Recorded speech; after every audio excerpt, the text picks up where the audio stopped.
Hi everyone, and welcome to the Downstream Leadership Forum 2020.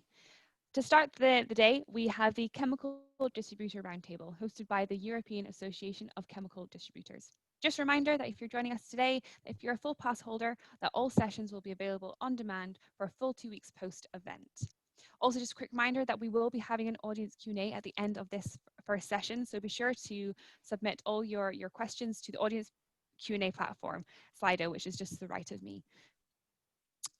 Without further ado, I'll hand over to today's moderator, who is Dorothee Arns. Dorothee is the Director General of the European Association of Chemical Distributors since 2019. Of German nationality, Dorothee is a seasoned public affairs executive with a vast experience in leading profit and non-profit organizations. Her professional career in the chemical industry started in 1995 at BASF, and in the course of her years there, she held senior management positions in various areas of BASF Chemicals business, notably in marketing, sales, e-business, and controlling. From 2013 to 2019, Dorothee served as the Executive Director of Petrochemicals Europe, and beforehand from 2006 to 2011 as Director General of the European Solvent Industry Group. During her many years in Brussels, she has built up an extreme network of contacts and from European institutions and beyond. Dorothee, I'll hand over to you for your presentation. Yeah, many thanks for the kind introduction, Bridget, and many thanks to Reuters Downstream Leadership Forum for having us and for inviting us to what I think is the first ever distribution roundtable of this kind. And we are more than happy and excited to host it and to be part of it. So you see all of us very committed to make it as vivid as possible, well aware that we have a global audience. And in some parts of the world, it's very late in the evening, in others, very early in the morning, and Europe in between, it's immediately after lunch. So we have a challenge there, but we are absolutely determined to manage it. Allow me to quickly introduce FECC, the association, the four of us we are representing today. Plus setting the scene a little bit on what distribution is about, because not everybody online might be fully aware and familiar with our sector, at least not yet, but hopefully afterwards. And then I quickly introduce the panelists before we jump into the topic for about 35 to 40 minutes of panel discussion and leave something like 5 to 10 minutes of question and answer session at the end. So feel warmly invited to submit your questions at any time. So this was the little preamble. So without further ado, let me quickly set the scene before we jump into the panel discussion. So Bridget, if we can have the next one, please. So FECC, Bridget has already introduced the full version of our acronym, which is the European Association of Chemical Distributors. We are based in Brussels and represent around 1,600 distribution companies and value chain partners, of which many are small and medium-sized companies. And also many of our constituency are family-owned businesses. And our community includes 15 national associations from all parts of Europe, 40 company members and 10 associate members. So that's FECC in a nutshell. Next one, please. We are pretty active in actually all the fields of the chemical supply chain for reasons I will explain in a minute. Of course, the regulation, which is very complex, especially to digest for small and medium-sized enterprises, we try to make as manageable as possible by breaking it down in pieces and try to develop guidance and, of course, debrief our members on everything which is needed. We work on REACH, CLP, biocides, responsible care, logistics, health, safety and environment, of course, ongoing issues like Brexit and trade. But of course, and not only since recently, but already since a longer while, on the circular economy and sustainability topics. And this is about how to implement it. Also, if you are a small and medium-sized enterprise, you can, of course, make a big difference, and how to turn it into a business opportunity for our membership. Next one, please.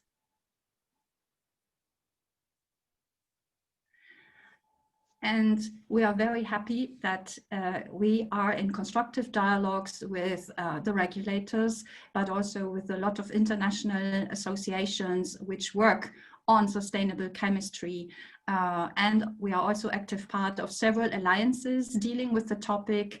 For example, we are very happy and proud co-signatory of the Circular Plastics Alliance, which is an initiative led by the European Commission. This is the little quick introduction to FECC, now setting the scene for the distribution sector. And I promise also this one I will keep very short. Bridget, next one, please. Thank you. So the chemical distribution sector in Europe stands for more than 30,000 highly qualified jobs with long retainment times, with lifelong learning, with high responsibilities right from the start. And this is just the direct jobs. Of course, if we count also the multiplier effects along the value chains, then we end up with 4 times as many also highly qualified jobs than the 30,000 direct ones. We also contribute each year 28 billion annual sales. We are placed in midst of all the chemical value chains. So this is very specific for the distribution sector.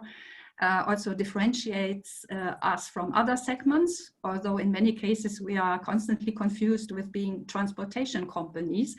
No, distributors also do sometimes transportation, but usually also a lot of other things. We cover all chemical segments, comprise a broad variety of supply chain functions, and we are in touch value chain wise with everyone from startups to big multinationals, and this applies as well for the sourcing side as well for the customer side. So that is quickly us. If we can have the next slide, please, which gives just a quick overview about what distribution comprises. So as I said, it's logistics and packaging, of course, also transportation, but we also have a lot of other value chain elements with us, like warehousing, like research and development, recycling, formulation, mixing, blending, but also a lot of technical and regulatory advice for our customers, some of which are not part of the chemical community, but use chemicals just as one of many elements for their daily business. So, and the last one, please. That is a slide just to showcase the growth rates for the chemical distribution sector. Of course, we come from a smaller basis than the manufacturing side, but this has obviously not changed. This was a study produced by Boston Consulting Group and released last year in our Congress before COVID-19. And we were recently confirmed with an update of the study that the growth opportunities for chemical distributors are still pretty good despite Corona. And this applies to all regions, of course, with different growth rates. I will not go into detail because we are here for the panel discussion, but if you wish to find more information on what I've just shown to you and much more, of course, on distribution, then please click our homepage fecc.org or join us on Twitter and LinkedIn, where we reside under the hashtag of FECC Europe. So that was the little bit of the setting the scene element. And now it's my specific pleasure to introduce today's panelists, 3 gentlemen who are very, very active in our board. One of the panelists is even our vice president. And it's also noteworthy to remark that they speak on behalf of the distribution sector itself, not on behalf of their specific companies. That's very important to note. So, and now without further ado, let me introduce the 3 panelists of today. So first of all, in alphabetical order, we have Peter Bigler, who is the Vice President of Global Distribution Services at Omya, based in Switzerland. Then we have Nick Powell, who is President of Europe, Middle East, and Africa, plus Asia Pacific, and president of Global Specialty Chemicals and Ingredients at Univar Solutions, currently based in the UK. And last but not least, we have our Vice President, Frank Schneider, who is member of the IMCD Group Executive Committee. And so we combine a lot of outstanding expertise in the distribution sector and in chemical supply chains management. And once again, we speak on behalf of the sector, not on behalf of the specific companies. So without further ado, gentlemen, let's open the panel. And by encouraging again the audience to submit questions if you have any in mind. Let me ask the panelists the first question, which is a must question these days. I think it's the most frequently asked question these days. How has COVID-19 impacted the distribution sector? So Dorothy, if you will allow me, let me take that question first of all. So, you know, I fundamentally believe that the pandemic has very much changed the perception of chemicals and the chemical industry in the eyes of the public. I believe we've gone from being seen as something that's relatively nasty, or at least not a good thing, to something and an industry that's doing a lot of good for society. If you take, for example, now people are very aware that chemicals are involved in sanitization, hand sanitizers, for example, or in cleaning products. So I think that's allowed the general perception of the chemical industry, and obviously the chemical distribution industry, to move to a new area in the eye of the public. I also think that as an industry, we've perhaps found our purpose. At our most basic level, chemical distributors, we buy some chemicals and we sell some chemicals. Clearly we try to add value in between those two elements. But now I think the pandemic has allowed us to find a purpose in that we now know, because we were on the critical industry lists in all countries in which we operate, we now know that we're critical to the operation of industries, such as power plants, to water treatment plants, to the operation of hospitals and keeping hospitals clean and safe, and obviously, of course, to the cleaning and sanitization industries that I mentioned before. We also know that we're critical to areas such as producing pharmaceutical products, producing food products. So I really believe that the perception of us has been changed within the public domain, and that we've, as an industry now, have got a renewed purpose and a renewed vigor behind us. Now, clearly, there's a lot of challenges that we've had to face. We've overnight, all of our companies within FECC have almost overnight had to go to working in a virtual office environment. That's not been easy for us, of course, like any industry. We've had to find ways to keep our facilities operating whilst infection rates increase in countries.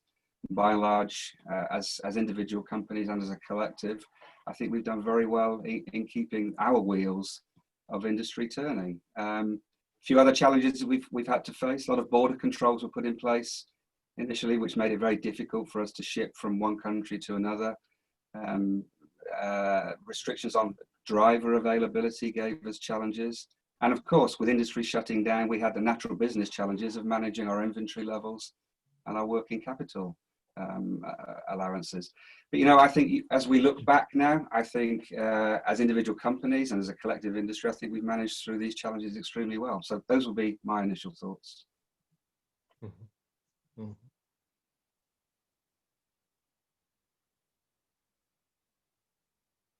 Something frozen. Yeah, thank you, Nick. So Frank, Peter, you want to come in on that one? I think I couldn't agree more. Actually, the same situation. Yeah, I think it's something obvious. You know, it's like I think as an organization, a sector, you know, being in contact also on the global with our global network, actually, we realized that somehow there's something going on in China, and of course, we reach out to our partners in China, and we could see there were some lockdowns happen, but actually, let's say if anyone would say everybody was prepared on what's going to happen through COVID and what was the impact for Europe, I think human possibly would have had this magic crystal ball, and certainly a challenge. And I couldn't agree more what Nick was just outlining. Yeah, Frank. Frank? End of February, beginning of March, I was in Ischgl skiing, and I was sitting with my host in the hotel, who said to me, "I'm so glad we're here in the mountains and we read all this stuff, and we're absolutely not affected by it." And he could not have been more wrong than this, particularly in this village.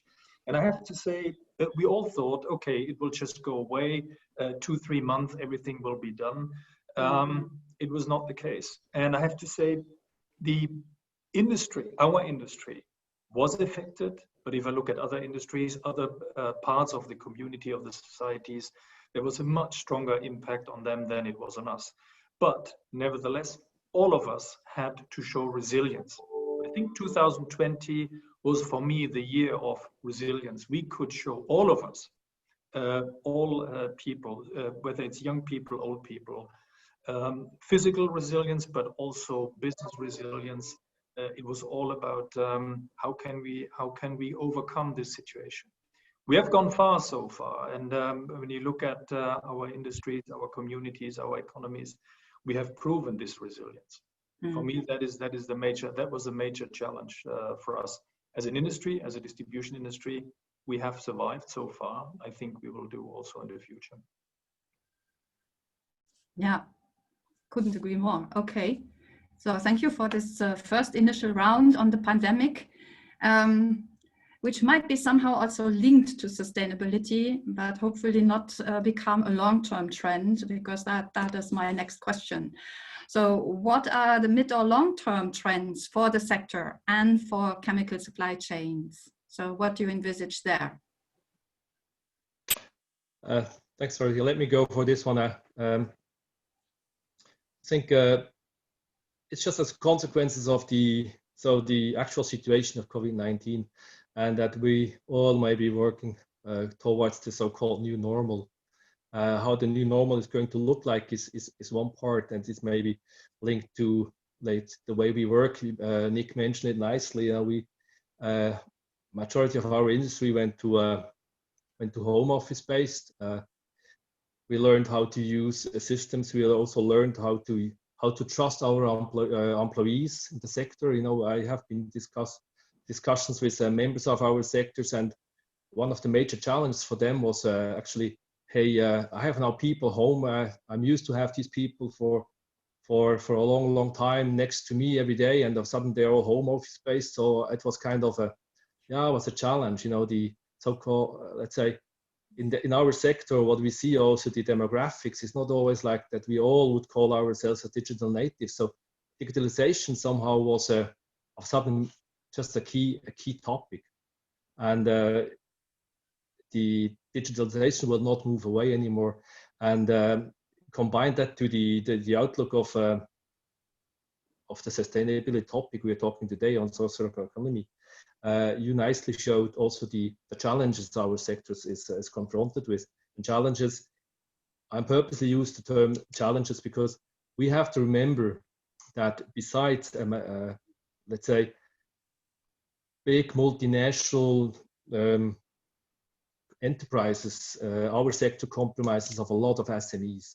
And for an SME, the challenges we are confronted with, name them, REACH, CLP, biocide, responsible care, logistics, these initiatives, they don't make a difference whether we talk about the multinational company, a pan-regional company, or SME. Furthermore, our SMEs also confronted in the future and already now today with national regulations, which somehow also significantly different from the overall European legislations. So I think as a sector here in the long, let's say in the long-term view, is definitely how is our sector capable to support the SMEs that they can remain in the business and they're not being maybe put to the side. Furthermore, we also see, and that you showed on the map, is actually our sector is there's a lot of white spots on the continent, and I purposely mentioned the continent of Europe, where we see companies and also reaching out to so-called the established markets, while our members also have possibilities to reach out into emerging markets, where some of the legislations are still a challenge, and I think this is something what possibly our sector is certainly have to look after, and also is confronted with the challenges. It's not only the business in the downstream, but also in the overall environment where we are moving our businesses. Maybe something to add from Frank? I think the challenge for us will be how can we build a bridge? How can we as a sector? How can we as distribution? When you hear distribution, it is about just allocating goods, transporting goods, selling, buying and selling. It will be different. It has become different. We are in a transformational process, and we have to face this transformation. We have done our job for decades, very similarly. And I think the last 10 years have brought a significant change of that. And today we have to see that business is different. It's more about brain. It's more about full commitment to get familiar with all kinds of what are consequences if we place certain products into the market. What are the consequences when we don't place products in the market, when we don't support to get them into the production of our customers? And the world is driven by big players, as we all know, but we also, and I will reflect on that a bit later, is also driven by the people, and we have to see what do people want. We do much more understand what people want, not only what markets want. What do people want? What do the majority of people want to see? And that is the thing that is the biggest challenge.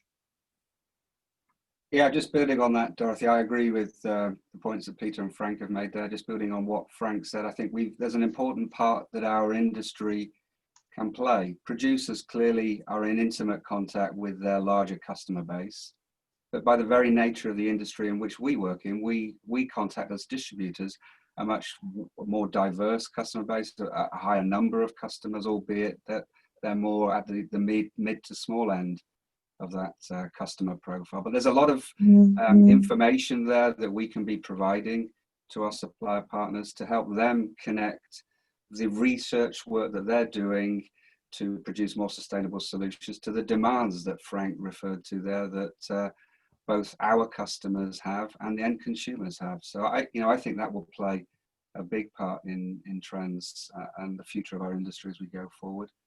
Then I would just maybe pick a couple of other areas that we haven't touched on that I think are important for our industry to get to grips with how they address. And the first is how do we attract young talent into our industry? We're not a sexy industry that people naturally want to gravitate to as they leave university. We as an organization and an industry need to work at that. And then if you look at the panelists today, we are all gentlemen of a certain age and we look a certain way. We need to attract more diversity into our organizations, whether that be of race, religion, sex, sexual orientation, etc., and be more attractive to the talent pools that are out there and available to us. So those would be some of the things I would point out, building on Peter and Frank's points. Very good point. Yeah.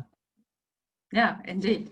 I mean, you have already preempted actually the question I had in mind for the next round, and I'm a bit persistent and nevertheless fire it out on you. And in terms of diversity, you see, I'm a little bit diverse, not only because I'm a lady and with a gentleman, but I also have a different light source here. So it's the moderator slide. In any case, you have already touched base on it. What exactly how is sustainability and circular economy fitting into this overall landscape? How is that shaping the overall trends that you see in your daily businesses for distributors? I take the fire first, Dorothee. We are representatives. We are representing the chemical industry as chemical distributors. We are representatives. We represent.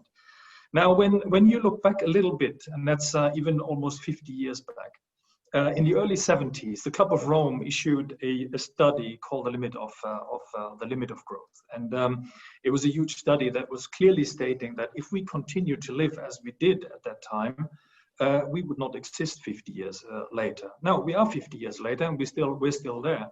But this was only because in the 70s and the 80s, the Green parties in Europe, and that was also a global one, but the Green parties in Europe established something that I would call environmental consciousness. And when you talk about circular economy, when you talk about sustainability, or you name it, it is all for me it comes out of this environmental consciousness.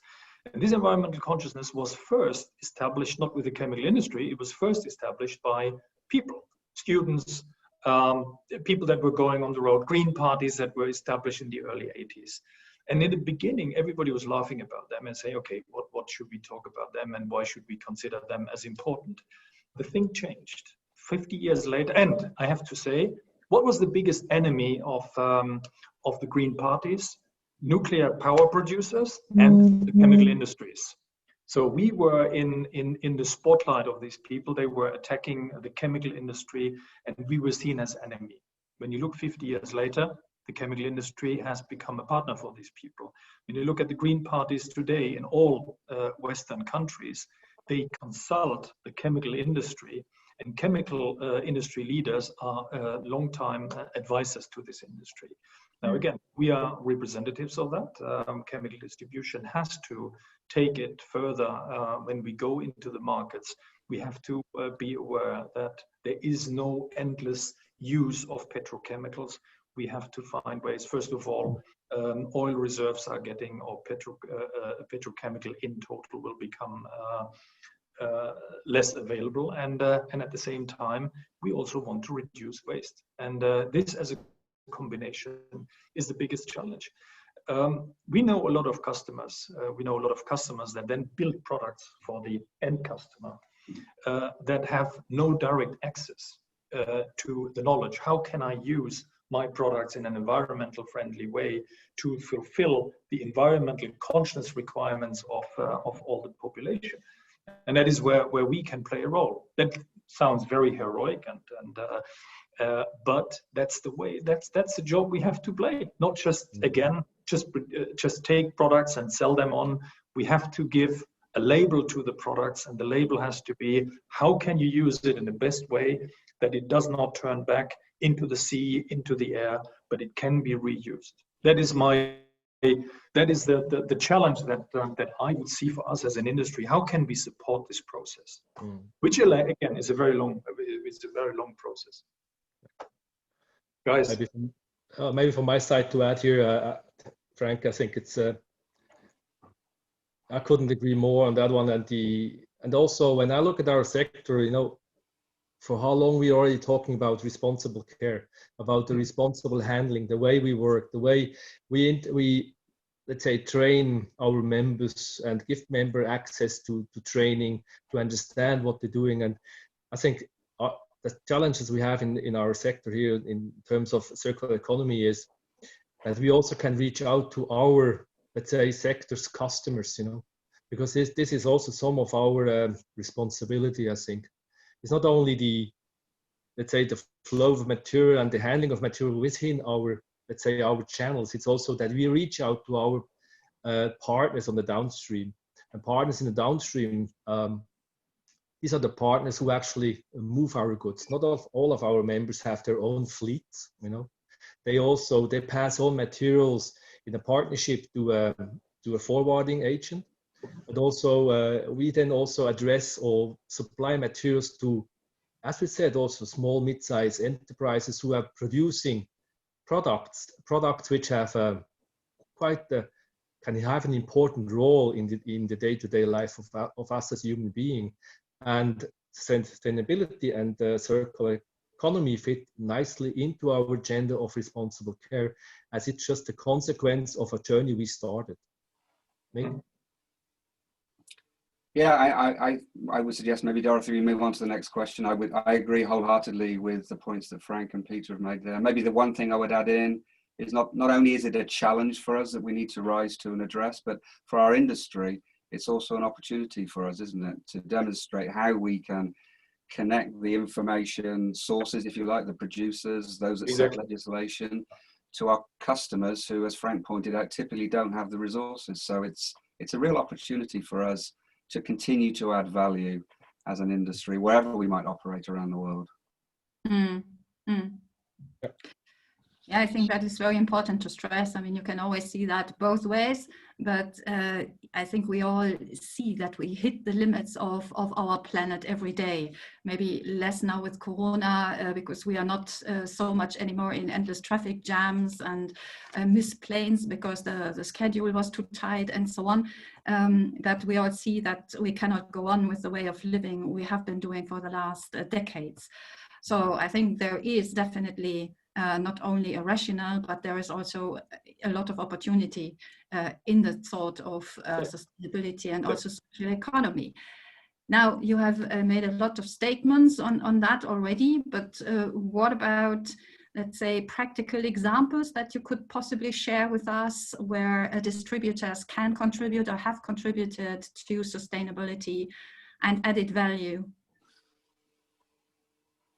Yeah, I've got a few that I'll kick off with, Dorothy. I'll throw a few out. I'd maybe, in my mind, I almost split examples into two arenas. What do we do in the commercial area that we just touched on in terms of principle? Maybe I'll put those to one side for a moment. But there are also things that we can do within our own direct control, if you like, on our own operating sites or in how we directly serve our customers. So I'll throw a few examples out there. Clearly, we can do basic things, for example, in a number of our offices, and I'm sure it's very similar for others in the industry, we've moved to low energy lighting sources, quite a simple option there, action there.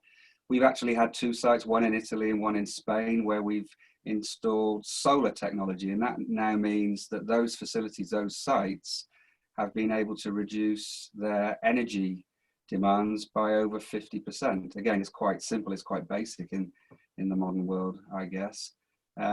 We have a couple of businesses that are involved in recycling of products. So we have a chem care business which operates in North America. It helps customers who produce chemical waste remove that waste from site and wherever possible, recycle it.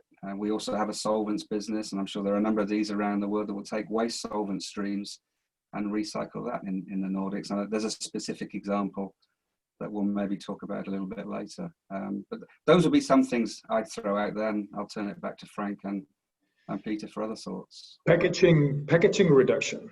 Packaging reduction is a daily thing in your daily life, and you're at home. You try to reduce the packaging that you waste and that you throw away, and you try to. I mean, I'm not sure whether we will go back and collect milk in cans at the farmer, as I did it when I was a young boy. But we try to reduce packaging. Same for us. Same in our industry. We do and we did use a lot of packaging that was not really recycled afterwards, or that was not a two-way or three-way or an endless way stream. We have an example here that we have products that we do not just pass on in a one-way packaging. We do it in taking back the packaging, cleaning it and using it again. And we have a manifold product line where we do that and we just established a fleet of 1,500 stainless steel containers, which fulfill two things. First of all, it makes the product handling much safer, and second, we take back the material or we take back the packaging, clean it in an environmentally friendly way as much as possible, and then refill it, and then we send it out to the next customer. These things are in work, in operation for 10, 15, 20, 30 years without any damage. And that is for me a very important point. How can we reduce the packaging waste also on the chemical, on the way we supply our chemical products to the customers? That does not affect the big trucks, but and the bulk deliveries, but certainly for the packed goods, it may play an important role. Same as if we also have products that we fill in packaging that is then also directly put into the production process and comes directly also into the formulation, as it is just part of a packaging that can be part of the final formulation as well. Mm-hmm. Yeah, this is there. I think the good things, good elements mentioned, and what I'm aware in the sector is, for example, that the efficiency in the value chain. You know, what we have been seeing is, you know, from manufacturer stock holdings, then have intermediary stock holdings, and then have safety stock holdings inside. So actually, what you see is, and in light of sustainability, you know, when you see all the various stocks of similar materials of the same products, just to ensure that the availability is granted or is possible.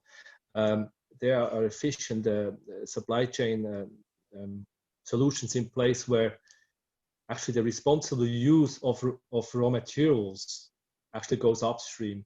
That you can avoid the unnecessary stock holding. Furthermore, what you also see now in light of environmental friendly solutions, also renewal solutions, often the channel, and those from the technical standpoint of view, the channel is confronted with topics which maybe were not so used to have. It's called shelf life.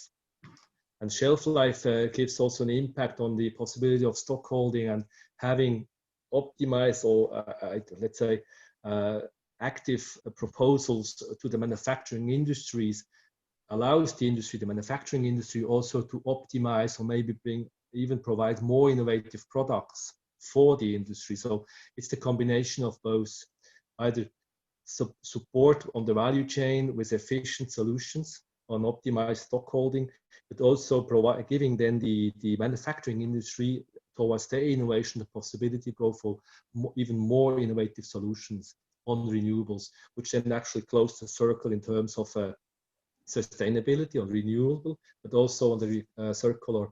Actually, also circular also means actively support that that there is not unnecessary stock which runs out of shelf life and maybe later on needs to be disposed, but also by active waste avoiding.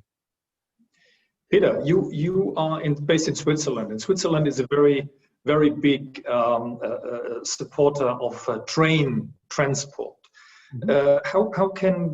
How can we stronger also drive transport of our goods via train instead of via truck? Because when I drive through our country and also through Europe, I still see massive number of trucks on the road. How do you see that, and how do you see it, Nick, at your end? Is that something that we can influence? Yeah, it's a good one here. That's fact. Actually, that's what we see now on especially here, sitting here in Switzerland, in the heart of Switzerland. You know, is the motorway from Italy towards Germany and other way around. You see a massive number of trucks actually on a day-to-day basis. And now in winter time, you know, when first snow will kick in, we're going to see then massive waiting rooms, areas where trucks are piling up, unfortunately. And yeah, there's one topic, you know. I do know that the industry is studying the so-called combined transport of let's say packed goods or bulk goods with a combined of railway and road transport. An interesting part is that while everybody wants to promote the railway, what we see is that actually to get trucks on a train seems to be like economically not yet fully attractive. Now we see here solutions where close to the Swiss border, the northern Swiss border to Germany, that there are trucks, you know, truck drivers, they put their truck on a train, and then they travel during the night to Switzerland to arrive in the northern part of Italy and to continue their journey. But what we see is that still a lot of let's say transport companies do not yet see the benefit of having it. So apparently seems that costs factors kick in here. You know, salary of a truck driver, or maybe the total cost of a lorry with driver is maybe not yet it's not attractive. It's still attractive to continue like that. Nick, maybe you experience having. Yeah, I mean, I'm not versed enough in the benefits or the cost of trains versus trucks, Frank or Peter. But I think where that leads me to is that there's probably a couple of actions we can take and should be taking. The first is we need to look at our networks, don't we? Do we need all the facilities that we have where they are? Do we need more or less, either from a customer service perspective or from an environmental impact perspective? Can we perhaps contract ourselves to an industry or to a model where we use more hub and spoke type operations? And what is the impact that has on the environment? And then it leads to an idea that I've always had in the back of my mind, which is maybe slightly controversial perhaps, is how can we as an industry work together to share some of our networks and share some of our assets? And that's really easy to say, I know, but perhaps not quite so easy to do. But you know, I have to believe from an environmental perspective that would have to have a positive impact. And then if I distill it up to a higher level, I think as an industry and as companies, we should be setting ourselves goals and targets in all these areas. I'm sure each of the companies that we represent do exactly that. I know we do. And then have a plan that drives ourselves to those targets, which ultimately produces a positive impact on the environment and fundamentally is the right thing to do. And become also more drivers than being driven. I mean, I think we have to take over also ourselves the lead. I mean, we as an industry industry sector are relatively strong. We sometimes underplay this. I think we do not fight at our full strength nowadays. I think there's more that we can do in drive developments further, also on the environmental side. And again, for me, this is the big thing: environmental consciousness. How can we reply to that? Absolutely, How can we respond to it? And I think we can drive more than just being driven. Absolutely, yeah. And then we look at the other end, then the customer end. There are some really exciting opportunities for us there in all of our customer bases, helping a customer, for example, develop a coral-friendly sunscreen that had to be done because of a change in legislation. But you know, many of our smaller customers are not capable of doing that, and that's a huge part that we can play. And you know, it's exciting, it's attractive, and maybe that also feeds into the point that I made earlier on about attracting raw young talent into our industry. That they can actually, with their chemistry knowledge, they can make a difference to the environment. Yeah.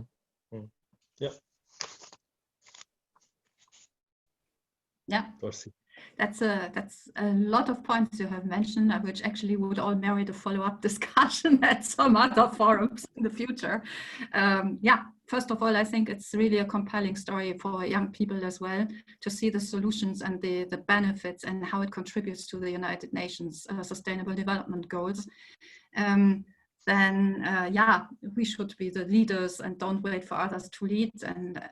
And I'm also glad you mentioned the many facets of circular economy, because in the public discussion, usually circular economy is always made equivalent with plastics recycling, which of course is one part of it, but not the only part, but there are many other facets. And that SMEs can make a difference. I think that is fully in line with what the first pilot tests of some of our community have already brought across, that if we work together as an industry, of course, with the given rules, then we can make a difference there. And I see definitely trade association roles enhancing that way as well, because we can offer the forums in terms of antitrust compliance and also full partnership across the value chain to pilot those kind of new solutions and innovative solutions. So thank you for sharing the inspiring examples with everyone. Well, you highlighted already the opportunities and so on, and I'm conscious of time. We have something like maximum 7 minutes left, I think. But nevertheless, would you have 1 minute, each of you, to give me a little bit more detail on where you see the challenges? Where are the challenges you see for distribution in terms of sustainability and circular economy? What would we need to drive this further? Yeah, for me, Dorothy, a big part of the challenges are holding ourselves and holding the industry accountable. raising the standards. You know, standards are relatively high in the markets in which we on this call operate in as speakers, but around the world that's not always the case. We all know, the four of us know the great work that ICTA is doing, the International Chemical Trade Association, of which FECC is a member of, helping to raise some of those standards in more developing markets, which will allow us then to be able to address some of those challenges that are out there for us, both from a serving a customer perspective, but also from a supply perspective. So for me, that's the biggest challenge, is identifying the goals and then holding ourselves accountable and having plans against which we will execute and deliver. Yep, fully agree. Don't go with the flow, create the flow. For me, that's the biggest challenge. How can we create the flow? How can we determine the direction where things are going towards? And I think this is my personal objective for our industry. How can we determine the way forward? That's a challenge. And I have no answer. I mean, we just need to be aware and conscious of it, as Nick rightly said, as Peter mentioned. Yeah. I'd maybe connect it, Dorothee, to one of my first comments around how I passionately believe COVID has changed the perception of the chemical and, to a certain extent, chemical distribution industry. And the connection is that I think that gives us opportunity. I think we now have a louder voice, if you like, in consumer communities, certainly with customer communities. I think we'll be listened to now. We have been seen to demonstrate value in a way that perhaps hasn't been seen historically. And I think we need to build on that as we try to make a difference in the area of sustainability and circular economy. And that kind of addresses, or is to Frank's point about leading and not following. Yeah, it is this, in addition to that one, I think what we have been experiencing over the past, let's say, 10 years, we saw that there's kind of in the channel, we are involved, that there has kind of somehow a disconnect between the manufacturing, the upstream channel, and the downstream channel. And distributors often, have started to see like just as a forwarding or a downstream channel, a kind of an outlet channel. I think the challenge is that we as an industry, and here purposely talk about an industry encompassing all industries in the chemicals. I mean, also the manufacturing part, and that we will all take on our responsibility, and that all in the value chain involved parties actually accept the challenge and drive this initiative in a very positive and joint effort forward. Yeah, thank you for all this. So in the interest of time, and I see a lot of questions coming in, if you agree, I would like to open the floor and take some of the questions on board for you to answer. Because I think we have highlighted the various facets, and for everyone out there, you see, I think it came very well across the passion we have and the excitement we share for the topic. And this is just a short flavor and a quick flavor of how our discussions are in the board meetings and in our community. So it's definitely an exciting topic, and we are very passionate about it. So, okay, gentlemen, if we turn to the Q&A, or does anyone have any other remarks you might? For me, Dorothee. Okay, then let me quickly start with the question I see here on the top. So, is there anything we did not do well during COVID that can be learned from for the future? I'll throw one big one out there. My biggest learning is to plan for the truly unexpected. Yeah. So I think we all did well, as we pointed out earlier on. We managed through this crisis very well, and this is not specific to chemical distribution now, but probably none of us had a specific pandemic plan in place. And so that's a key learning, is what will be the next thing that hits us that we haven't planned for, and then have a plan. Yep. Yeah. We are not through with it. We talk today as if it is already behind us, but it is not. And we don't know how long it will keep us also busy in our thoughts. I think for me, I think we were patient. When I look at the societies, when I look at people and people's reactions, when I look at the polls here in Germany, for example, you said that people are now getting more and more bored or upset and want to have changes. I do believe we have to learn how we can train patience and practice patience. We need to be patient. It could take us another 6 months. It could take us another year. We need to have patience with this. The moment we become impatient, we become aggressive, and then you see that this is not and that is also in our business. We have to learn to deal with it. I think this is something that people try to overcome in a way that, okay, it's behind us now. No, it's not behind us. It's in front of us. Agree. Yeah. I think to Nick's point, I think we had our plans in place. I think plans made for earthquake and thunderstorms and tsunamis, everything in place. But we have, especially as Europeans, the European sector, we've been following bird flu, other diseases in Asia, APAC, but we followed Ebola in the West Africa.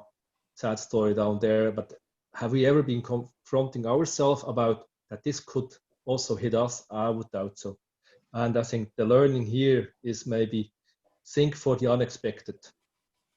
Go for the unexpected, and one now can ask the question, what is the unexpected? Yeah, crystal ball. But think out of the box and have faith in us as human beings. That's maybe something also we should also learn. We could do better. I mentioned that in the beginning. I have been talking to members where members mentioned that they had serious doubts in the trust and trusting people. So have faith in us, and and then there were some industries, actually not popular sectors, not popular, but critical to the economy of a country. And here's also something as associations, and also that we have to speak up to our local members, but also to the local governments, to make governments aware, government officials, how we can reach out to make authorities aware that there are sectors maybe not in the big spotlight, but there are sectors can be extremely important for a country's economy.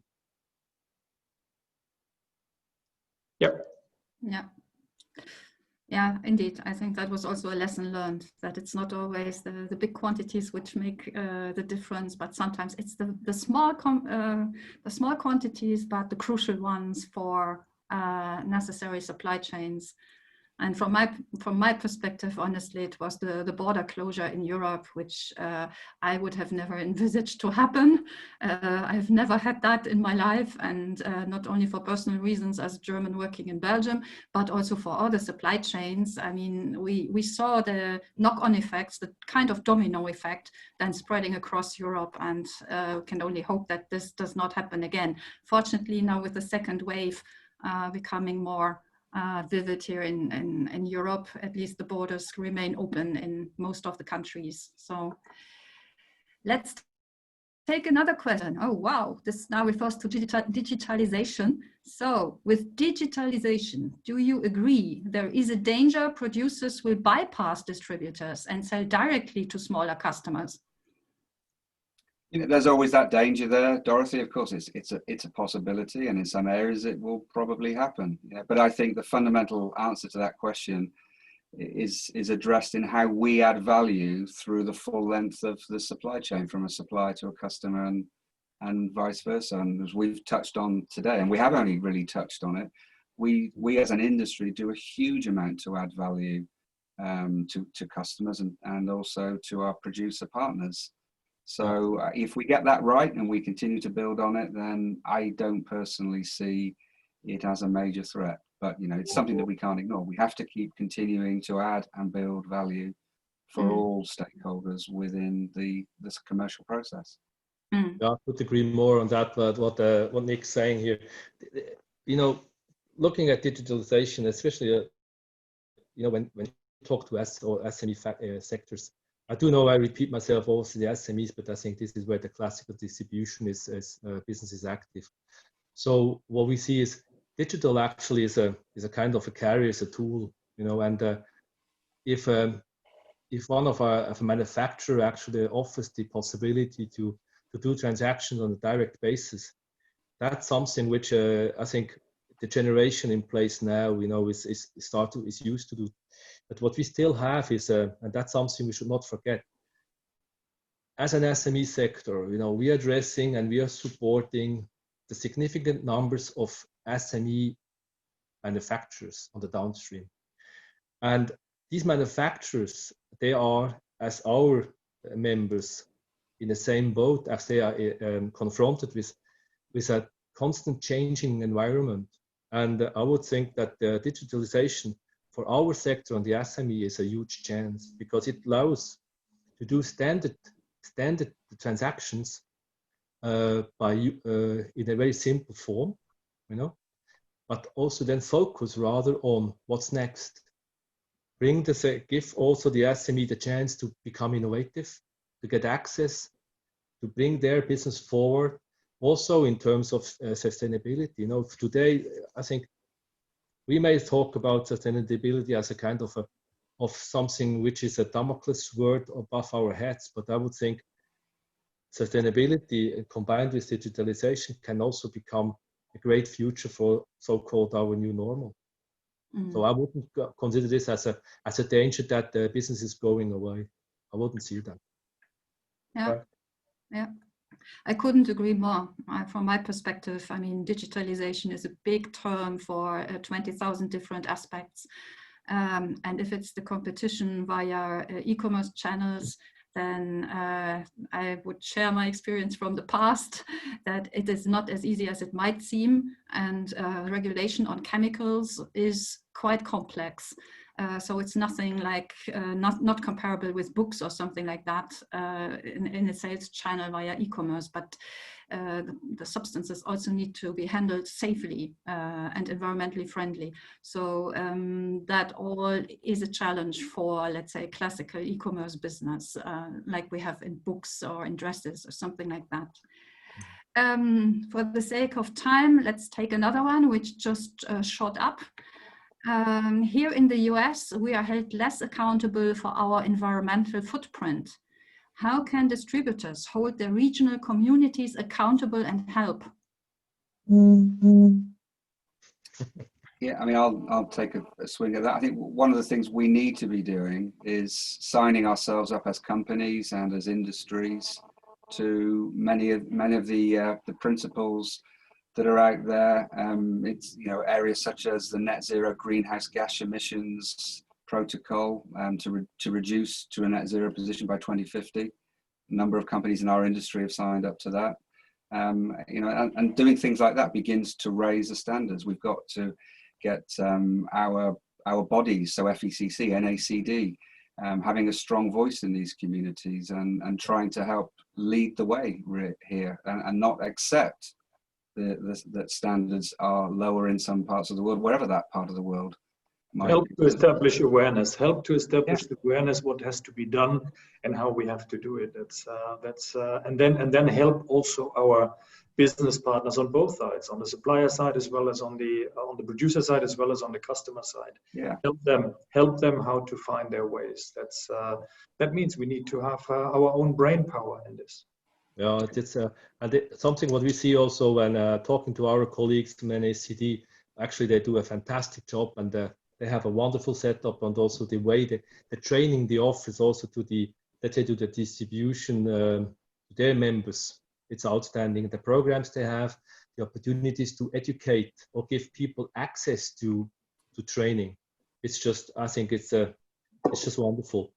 The thing what I see is actually we should actually go back to say, how can each of us or everywhere in our day-to-day lives, every human being, how can I as a human being contribute for a better sustainable world? You know, it starts not how they do, as I would say, it starts how we can do. What can I do as a human being to make life better? At its end of the day, it's not about me anymore. It's about our success is about our children. Yep. And our planet. Is it? And the whole thing starts with me and not with how they do. Yeah. Very good one. Yeah. Very good one. Should be the final one.